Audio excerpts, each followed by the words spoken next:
Video की शुरुआत में एक बहुत ही लोकप्रिय कहावत से करना चाहूंगा कि जियोपॉलिटिक्स और कूटनीति में कोई भी देश ना परमानेंट दुश्मन होता है और ना ही कोई देश परमानेंट दोस्त होता है। परमानेंट होते हैं सभी देशों के अपने अपने इंटरेस्ट। इसी कहावत पर अमल करते हुए फाइनली भारतीय सरकार ने भी तालिबान के साथ बातचीत करना शुरू कर दिया है। और डेमोक्रेटिक गवर्नमेंट खत्म होने के बाद अफगानिस्तान में तालिबान जो ईरान की तर्ज पर ईरान से मेल खाता पॉलिटिकल स्ट्रक्चर वहां पर खड़ा करने जा रहा है, जिसमें एक सुप्रीम लीडर होगा, प्राइम मिनिस्टर या प्रेसिडेंट होगा, 40-50 मेंबर्स की सुप्रीम काउंसिल होगी और एग्जीक्यूटिव काउंसिल होगी। उसको अब न्यू दिल्ली एक्सेप्टेंस देते हुए दिखाई दे रहा है। इनिशियल रिपोर्ट्स के मुताबिक तालिबान जो नई सरकार बनाने जा रहा है वो ईरान मॉडल से प्रेरित होने वाली है। कतर की राजधानी दोहा में स्थित हमारे एम्बेसडर और टॉप तालिबानी लीडर शेर मोहम्मद अब्बास टैनिकजाई आका शेरू, जिनको नई तालिबानी गवर्नमेंट के फॉरेन मिनिस्टर के रूप में देखा जा रहा है, दोनों के बीच बेहद लंबी मीटिंग चली और डिस्कस किया गया कि टेररिज्म और इंडियन समेत अफगानिस्तान की सिख और हिंदू कम्युनिटी के लोगों को भारत किस तरह से वहां से सेफली इवैक्यूएट करेगा। वैसे आपकी जानकारी के लिए बता दूं कि मीटिंग के लिए तालिबान की तरफ से लगातार रिक्वेस्ट आ रही थी, जिस पर फाइनली भारत ने कॉल ली और तालिबान के साथ पहली ऑफिशियल मीटिंग करके बस भारत ही नहीं बल्कि दुनिया भर के लोगों को हैरान कर दिया। ये चीज तो खैर कई एक्सपर्ट्स भारत में भी कह रहे थे कि फाइनली हमारे पास कोई भी ऑप्शन नहीं बचेगा और तालिबान के साथ हमें टॉक्स आखिर में करनी पड़ेंगी। लेकिन दुनिया हैरान टाइमिंग्स को लेकर है, क्योंकि अभी तालिबान ने ना सरकार बनाई, ना ही जो अफगानिस्तान में क्योस है उसको एंड किया। हजारास और शिया समुदाय के लोगों पर वहां पर कितने हमले हो रहे हैं।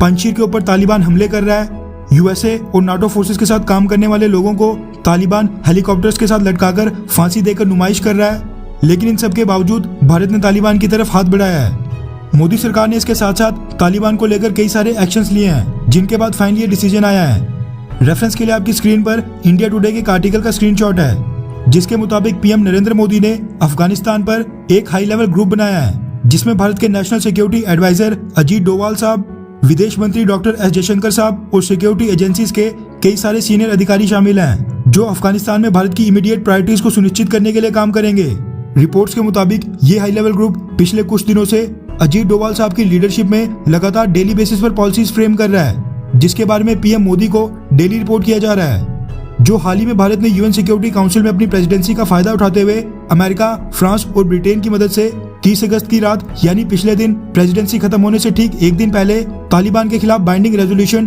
2593 लाया था, जिसके तहत अगर तालिबान अफगानिस्तान की धरती का इस्तेमाल यूएन सिक्योरिटी काउंसिल रेजोल्यूशन 1267 द्वारा डेजिग्नेटेड किसी भी आतंकवादी संगठन को करने देता है तो फिर उसके खिलाफ सख्त कार्रवाई हो सकती है। ये जो रेजोल्यूशन यूएन सिक्योरिटी काउंसिल में लाया गया था, ये भी इसी हाई प्रोफाइल ग्रुप की रिकमेंडेशंस पर आया था, जिसको अजीत डोवाल साहब लीड कर रहे हैं। इसके लिए डॉक्टर एस जयशंकर साहब अमेरिका, ब्रिटेन और फ्रांस के साथ लगातार टच में थे, क्योंकि इसको ड्राफ्ट यूएनएससी के इन्हीं 3 परमानेंट सदस्य देशों ने करना था, जबकि रशिया और चाइना ने यहाँ भी एब्सटेन किया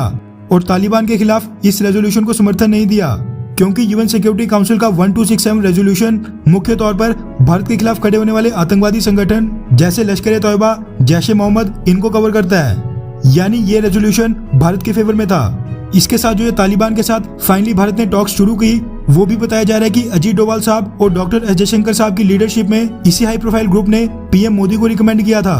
वैसे में से कई लोग भावुक होकर मोदी सरकार का विरोध करेंगे कि तालिबान के साथ बातचीत क्यों शुरू कर दी, लेकिन ये चीज भी 100% सच है कि national security adviser Ajit Doval साहब और पीएम नरेंद्र मोदी की लीडरशिप में जो तालिबान के साथ बातचीत शुरू करने का फैसला लिया गया है, ये डिसीजन भारत के लॉन्ग टर्म और शॉर्ट टर्म दोनों गोल्स को पूरा करने के लिए लिया गया है। वैसे आप नीचे कमेंट करके अपनी राय बताएं कि क्या आप तालिबान के साथ बातचीत करने के लिए मोदी सरकार का समर्थन करते हैं, हाँ या फिर नहीं।